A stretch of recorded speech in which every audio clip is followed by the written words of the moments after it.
Hello, everyone.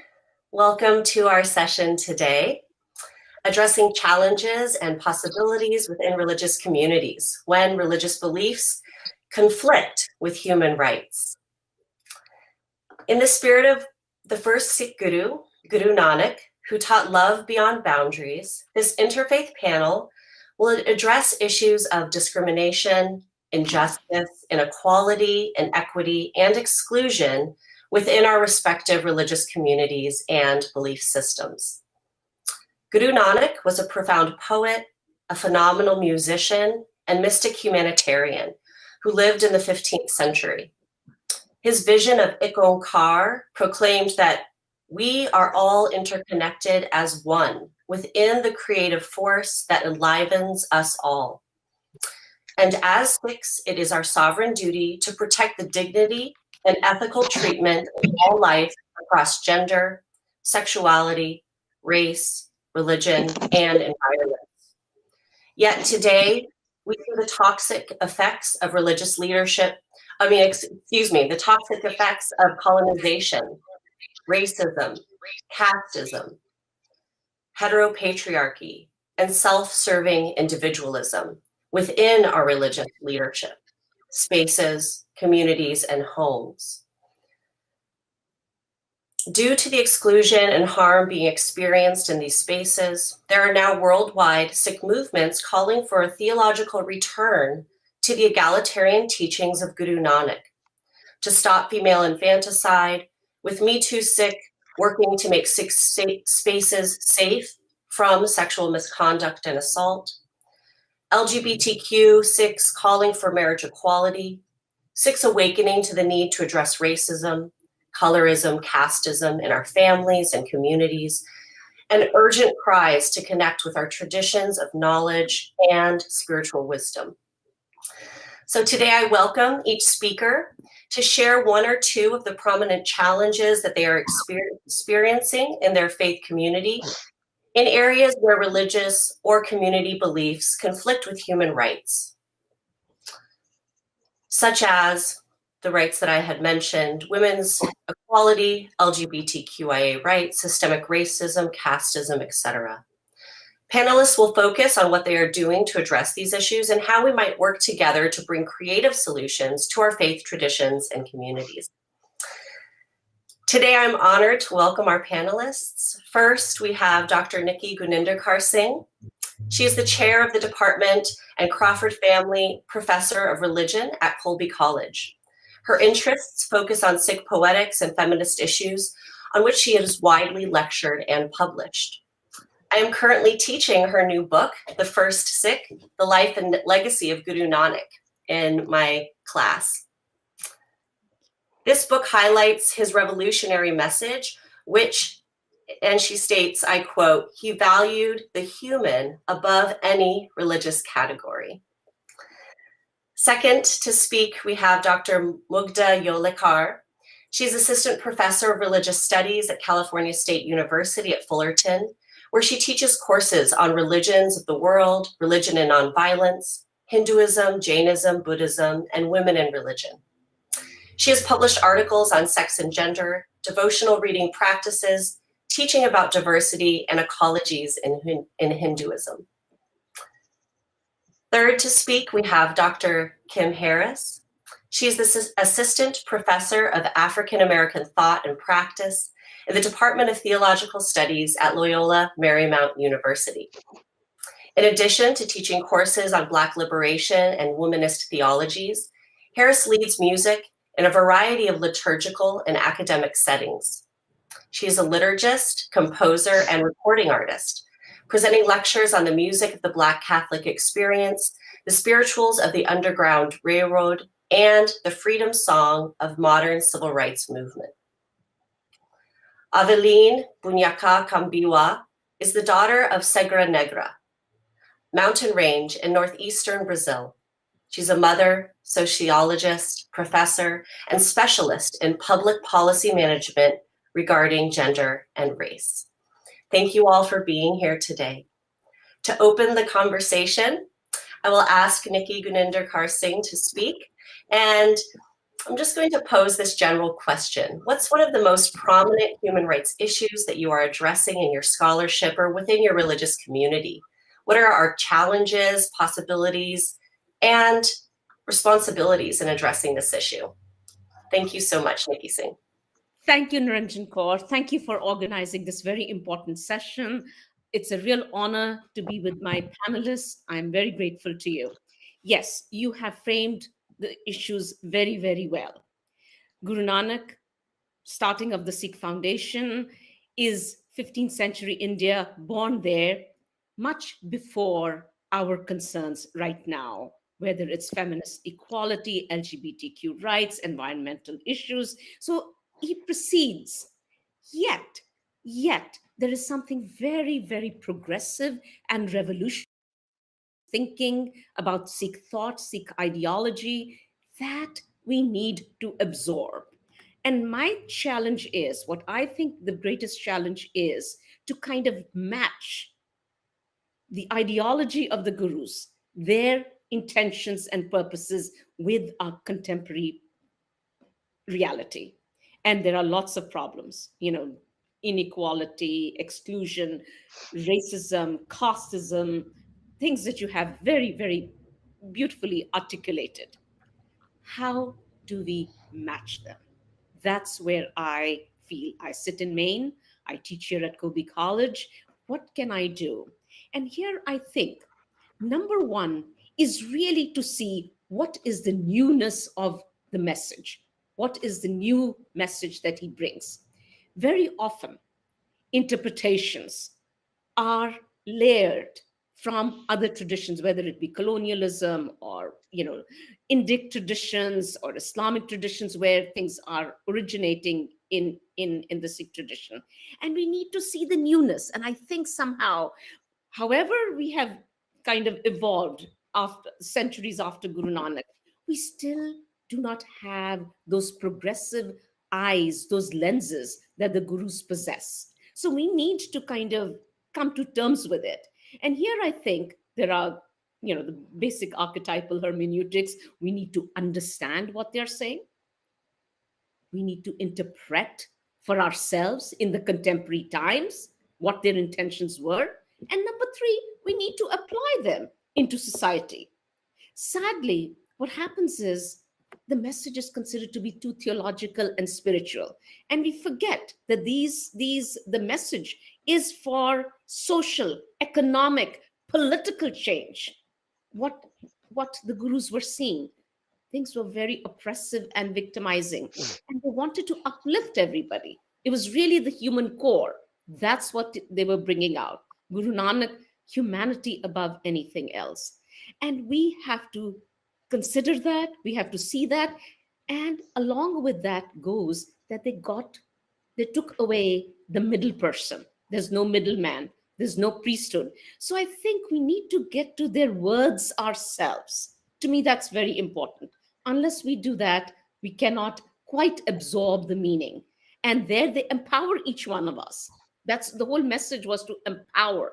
And rather, we're kind of weakening. We create rules, regulations, imposing.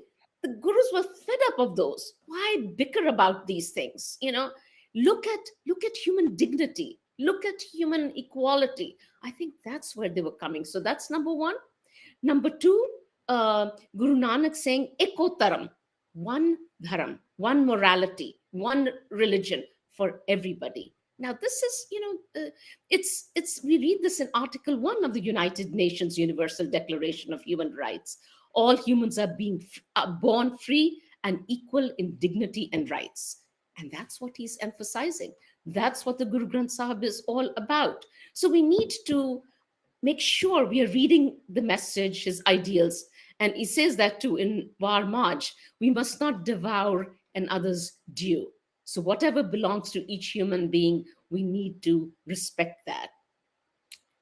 The third point I want to say is that somehow, I don't know where this worldview comes from, we utterly ignore his biofilial message.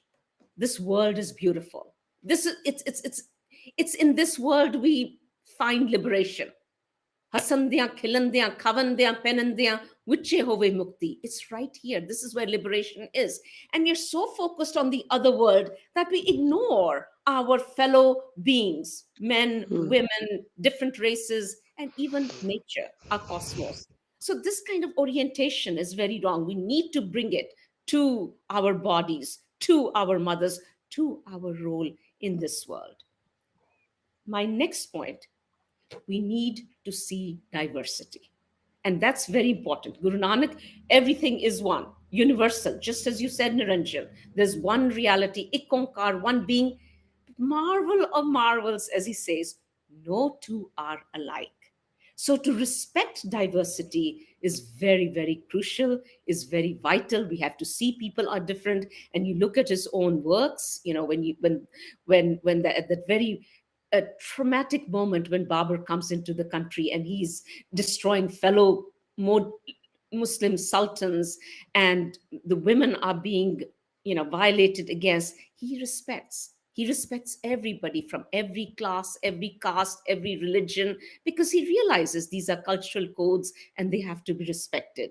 So those points, I think, recognizing diversity, seeing what they are doing new, is and bringing our attention, what can we do together? So I think, you know, the community is very good. I'm very proud of my Sikh community. We are thinking, you are bringing us together.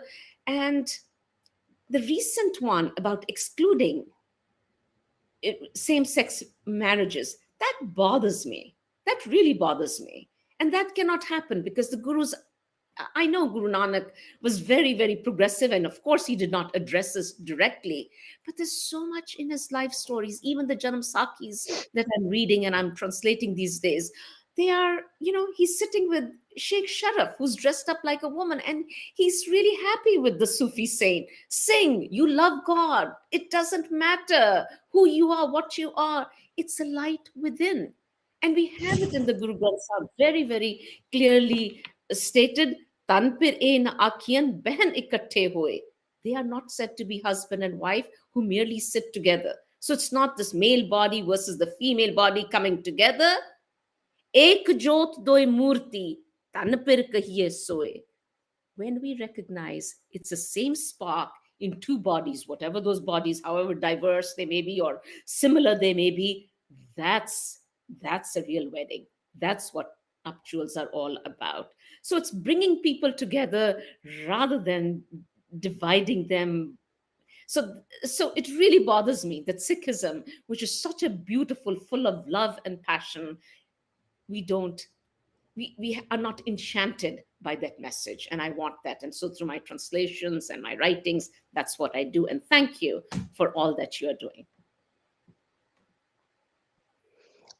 Dr. Nikki Singh. That was really beautifully articulated and a call back to how we are interpreting our scripture, how we are bringing the message for today, really emphasizing diversity and the need to be more inclusive, stop these exclusionary practices within our communities. Thank you so much.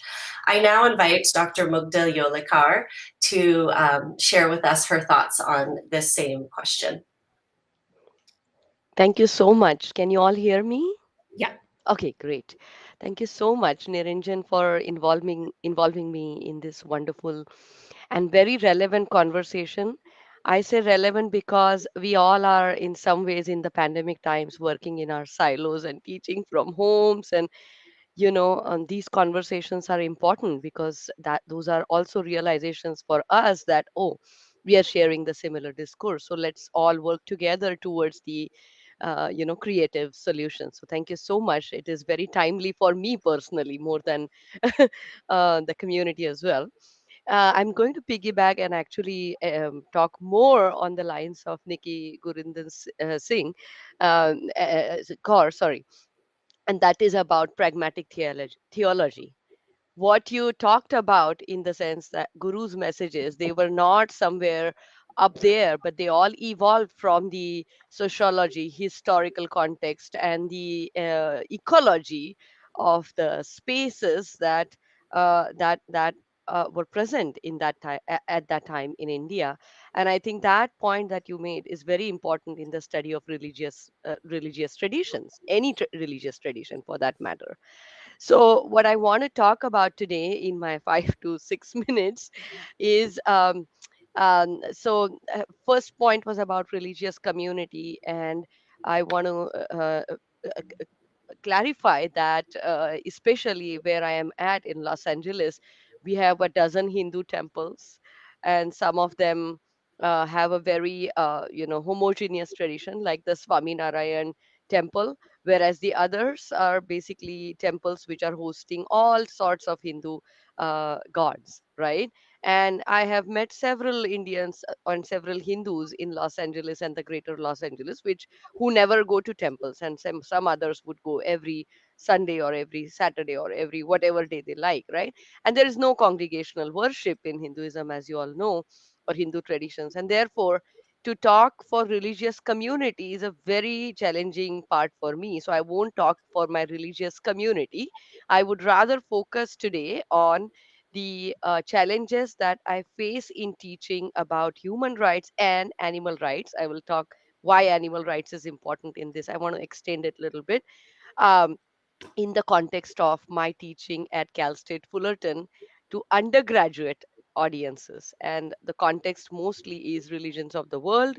And then, of course, there are classes on introduction to Buddhism, introduction to Hinduism, and so on. Okay, so that's what I'm going to focus on in the next couple of minutes. My biggest problem in teaching these courses at undergraduate level is how do you teach religion without teaching culture? Okay, so how do you teach religion without teaching culture? Let me start with an image that I use in classroom. Okay, and right now I'm not sharing an image, but imagine I'm sharing an image with you all. Well, not you all, with my students. And what do you see on the image is that there is a mall, there's a big street in Bombay, in Mumbai, and there's a traffic jam. And in the middle of traffic, what you see is a wonderful cow, right? You see a wonderful cow. I am teaching a course or section on Hindu traditions in my classroom. Imagine that, and I ask students, "What do you see in that image? What do you see in that photo?" And 80% of my students would respond very confidently, "Oh, these Hindus, they are on the street because they are worshipping the cow. That's why they are there, and that is causing traffic jam." If you go to Mumbai 8 a.m. in the morning or 7 a.m. or any time in the morning, and if you're on the street, nobody has time to really get out of their two-wheelers and four-wheelers to worship the cow, and the traffic is not caused by that. Okay, what I'm trying to get at is that unless you get the cultural and pragmatic context of how the society is working, teaching about religion is very very difficult. So what happens is, of course, in my 4 weeks, in my 3 weeks, in my 16 weeks, I just bring up these big concepts like karma, dharma, all these big theological concepts. I bring them up and I try to teach them, but without the cultural context, it becomes very, very challenging, and students reify students. And this is not to blame them. This is a practical problem that we all, So I don't know if I have a creative solution for that, but I just wanted to bring that up. So that is one. Another big challenge. Now, this is not about my courses. This is not about India. This is not just about culture. This is about how we teach religion and multiple religions. And that is because of these peripheral notions that we just barely cover in 4 months. What happens is students, they try to, it's too much for them also, right? So they try to get as much as possible, and in the process I have seen a pattern in last 15 years where they will try to somehow reach a conclusion at the end of course that, oh, all religions are same, right? Oh, I see these similarities. Well, that's great, that's amazing that they're trying to find common human values. Problem is, in real world, when we go out, what we see is we are not equipped, critically equipped, to deal with the differences. to deal with the differences. Because yes, we celebrate, because yes, we talk about diversity and inclusion, and all our cities and districts are now, putting together diversity festivals and this, and I totally appreciate that. That's very important. But are we equipped to deal with the differences, and are we making our students empowered to deal with the difference? So this is a big question that I have. And of course, so overall in my teaching, in my thinking and scholarship, I'm always thinking about how do I nuance the discourse on culture? How do I nuance the discourse on difference? So I'm going to leave with one last point here, again, bringing back to India and Hinduism, and that's the most, and again, issue of human rights and social justice there, which is the context of arranged marriage. The moment I talk about arranged marriage, I plan for 10 minutes every year in my world religions classroom, and I take about 2 entire sessions. Is it me? Is it them? I don't know. But again, there are so many assumptions about arranged marriage, and I'm not saying that they're wrong, they're untrue, but we all like to see the world from our own lenses.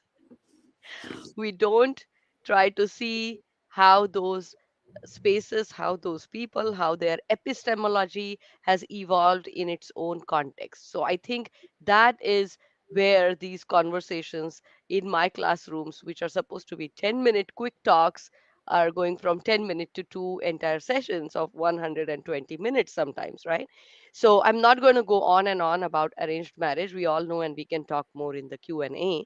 But point being that we all of us together in some ways, the educators need to reflect on how do we teach culture and then religion, how do we nuance our teachings about differences, and how do we educate our students and equip our students to think about others from the lens of the others.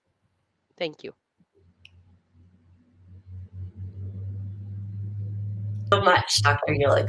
That was really wonderful for us to think about, moving forward. How do we critically equip people to be able to talk about difference? And thinking about socio-cultural contexts is extremely important as well.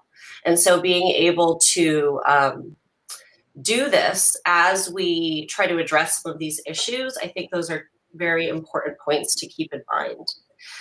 Next, I invite my colleague, Dr. Kim Harris, to speak about these topics. Thank you so much. You're welcome. You're welcome. Sometimes I feel like a motherless child. Sometimes I feel like a motherless child. Sometimes I feel like a motherless child, a long way from home, a long way from home. In the year 1989, Sister Thea Bowman of the Franciscan Sisters of Perpetual Adoration, the only African American member at that time of that religious order, spoke before the gathered United States Catholic bishops. And that is how she started her presentation, saying that there are times when in the Roman Catholic Church, there were times as she was living, and there are times now when many African Americans feel like motherless children in a church that has yet to adequately deal with racism. So thinking about that, and also thinking about gender issues, there is that, we have that existential question still in the African American community. How can we live? How will we be alive in a nation that disregards our humanity. And in a church community that often doesn't see us or include us when thinking about the liturgy, the way we gather together, that often doesn't speak about us in thinking about racism and speaking about it in sermons. And on the individual level, there are people who, when the sign of peace comes and we're supposed to shake each other's hand, at least we were before the pandemic, wouldn't even shake the hand of someone of a different race, not only African Americans, in their own church community. So we continue to be thinking about that. The way that Sister Sia, she was reminding people of how much African Americans, enslaved and free, were a part of building the very buildings that the church is in, whose very bodies were sold to support religious communities during the time of enslavement. And we think about the time of the civil rights movement, where there were still, in the 1960s, some churches that were absolutely segregated. And so what to do when various bishops would say, well, you've got to come together. How can we do that? Can we worship together? And to think about our own time when the majority of Black Catholics are attending churches that are not majority African American. Most are in mixed communities. So to think about that, one of the first things that has to be done is that it has to be actually spoken about. Now, in our way of gathering for worship, one of the central pieces is going to be, but how many have heard a sermon about racism, a sermon about police brutality? So we have to think about ways that what is said, what is demonstrated, what is sung, what is celebrated relates to all of who we are. And in our mixed communities, as Sister Sia always said, we've got to figure out a way to share, speaking about cultures, people are coming from different cultures. So what she would say is sometimes we do it your way, sometimes we do it my way, but it starts when we're in the parking lot and how we greet each other.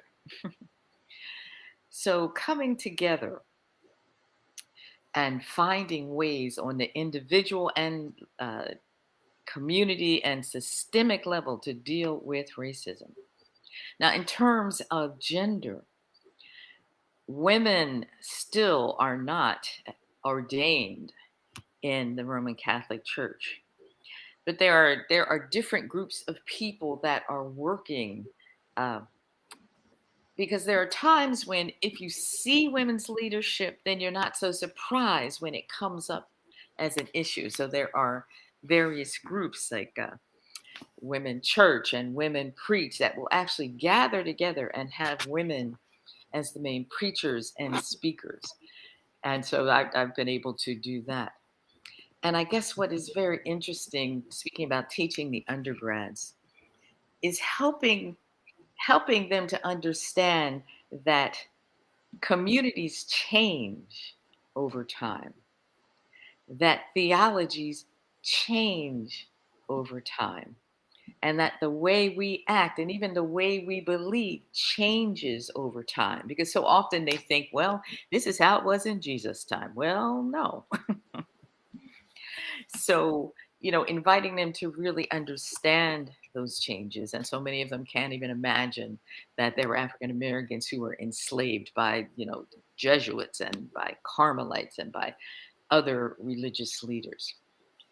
So those really tend to be some of the issues that we're working on. Now, as an African American woman of faith, I also have to think about the wider Black community, the wider Black church, in particular, thinking about Christians. There are many Black churches in which you will hear a sermon about racism, in which there will be activism about racism. And even though in many of these churches, there are, I was just reading the latest Pew study about African Americans of faith, and a majority believe that there needs to be women's leadership, but in so many of the churches, women in senior leadership is not something that you will find. So we have to keep thinking about that. And even though in so many churches you will hear people speaking out against racism and discrimination, you will hear so many fewer, if any, sermons about women in leadership. So continuing to think about that and to encouraging those who speak, any who speak, and if we have to speak it out on the steps and in the parking lot, to be talking about women's leadership and agitating for there to be more women's leadership at all levels of the gathered community. So I'll stop right there, and I'm so enjoying hearing everyone speak. So thank you very much. So much, Dr. Harris. Just bringing us into song was such a beautiful moment to reflect, and it makes me think about the work that you have done on laments after harm is caused in communities, and how we can sing together and raise our voices in different ways through sermons and through song, so that we can make these make activism, the activism that we're looking to see, the change that we're looking to see, really come to life. And how it starts in the parking lots of how we greet each other outside of the religious space, that it's about our everyday lives is such an important point that I hope we can take away with us as well. Thank you. I now invite Avelin, Buniaca, Kambiwa to speak. We have Sadhu Kaur here, who will be translating for her as she will be speaking in Portuguese. Thank you so much for being here today.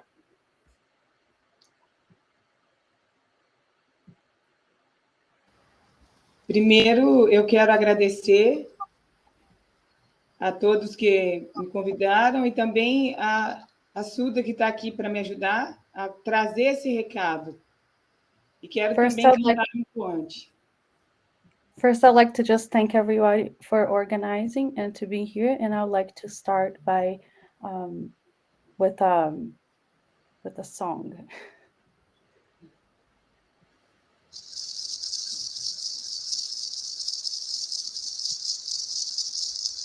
Lá naquela terra tem uma casinha, tem uma pedrinha, meu Deus, tô chegando lá. Quando eu cheguei lá, o que eu encontrei foi um menino encantado, coberto de caruá. Menino encantado, coberto de caruá. Eu pedi a ele um pouco de coragem, e o que ele me deu foi semente de caruá. O que ele me deu foi semente de caruá. Lá naquela terra tem uma casinha, tem uma pedrinha, meu Deus, tô chegando já. Quando eu cheguei lá, o que eu encontrei foi um menino encantado, coberto de caruá. Um menino encantado, coberto de caruá. Eu pedi a ele um pouco de coragem, e o que ele me deu foi semente de caruá. O que ele me deu foi semente de caruá. Viva a Força Cantada, viva os povos indígenas, de todo mundo.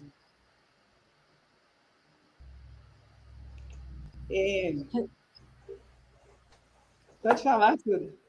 I was going to say, hail all the indigenous people. Thank you. Eu falo do Brasil, e aqui a gente está vivendo uma ofensiva muito grande à nossa espiritualidade e também uma transformação no movimento indígena com relação às nossas tradições. I'm speaking from Brazil, and currently we're suffering a lot of oppression in manifesting our spirituality and our lands. Nosso povo tem uma relação estreita com a Mãe Terra. We're a land people, a land nation. E a Mãe Terra, ela é a base da nossa espiritualidade. And this is the foundation of our spirituality. Quando a Mãe Terra é atacada, a gente está sendo atacado também. So when Mother Earth is attacked, we are being attacked directly as well. O aumento de casos de feminicídio, estupros e assassinato de crianças indígenas é assustador. The crime and violence against women and children indigenous land it's rising in a scary proportion. No dia 12 de outubro desse ano, nós perdemos 2 crianças Yanomami tragadas pelas máquinas do garimpo de ouro. Just on this past 12th of October, we had 2 young children that were dragged by the machine of the mines that are in indigenous land. Estamos vivendo debaixo de um governo genocida. And this government is genocide. E a nossa espiritualidade tem sido a nossa força para vencer as opressões que cada vez mais estão sobre o corpo das crianças e das mulheres. And manifesting our spirituality is the only way we have right now to fight against all this crime that is rising against children and women. No mês passado, nós estivemos em Brasília com mais de 5.000 indígenas de vários povos do Brasil. This past month, in September, we were in Brasilia with more than 5,000 of the indigenous villages. Mulheres indígenas. There were women. Foi chamado a Marcha das Mulheres Indígenas. It was the March of the Indigenous Women. It was called in Brasília, the capital of Brazil. E lá nós levamos para o Brasil e para os governantes. Well, we wanted to take to Brazil and all the government que a nossa vontade de viver é maior do que a ganância que eles têm por nossos territórios.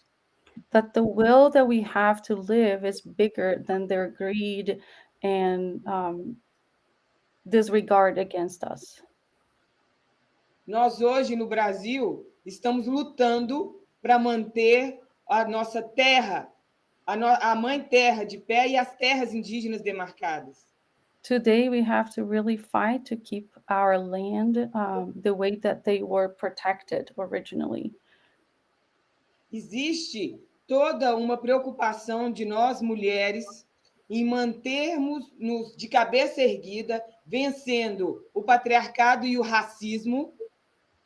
We women, indigenous women, we are keeping strong and keeping our heads up to go against the patriarchism or patriarchy. Yeah. Também está dentro das comunidades indígenas. Because we know that the patriarchy is also inside our own indigenous communities. Nosso povo também foi colonizado. We're also colonized. E dentro das comunidades indígenas existe uma violência de gênero e também agora uma violência religiosa, como no caso de Mato Grosso do Sul, onde as casas de rezas estão sendo queimadas por fundamentalistas religiosos. And we see that within our own community, the patriarchy and how we are having to fight with the religious institutions within. And we just saw recently that one extreme group was setting on fire another religious manifestation within our own community. Missionários do mundo inteiro vêm até nós para tirar a nossa espiritualidade. So we keep receiving missionaries and different religious influences trying to take our culture. Demonizam nossas práticas. And see our practices as demons. Os povos indígenas isolados estão sob ataque direto dessas instituições missionárias. If the indigenous village is isolated, it's even easier for missionaries and other cultures to come and take over. E nesse espaço eu venho pedir que vejam, que ouçam, que olhem para os povos indígenas do Brasil. Eu peço mesmo visibilidade, porque peço ajuda. And in this space, I want to make it visible, to show and to ask for more visibility and knowledge of what is happening with indigenous villages in Brazil. Nós estamos pedindo ajuda porque não vamos conseguir viver, não vamos conseguir manter em pé se não tiver ajuda de todo mundo, e principalmente quem respeita a Pachamama. We're asking for help because if we don't gather help, we're not going to be able to sustain and keep the forest up and keep the land. And also we ask for help of people that understand the respect of the Pachamama, the Mother Earth. Estamos vivendo debaixo de vários projetos de lei que vêm do governante para destruir e minerar toda a terra indígena e também o que sobrou dos rios. The amount of projects of this government that is to destroy our land and take from the land through mining is enormous. Eu quero agradecer pela escuta. And I want to thanks for listening. E eu quero dizer que existem nas redes sociais formas de ajudar, como perguntou aqui no chat. Tem Someone forma de asked in the chat how to help, and she said there are some online sources that can be provided to help. If compartilhando as denúncias. You can also share all the complaints that are made. Também acionar as redes como a PIB. A PIB. You can also access some networks, and a PIB is one of them.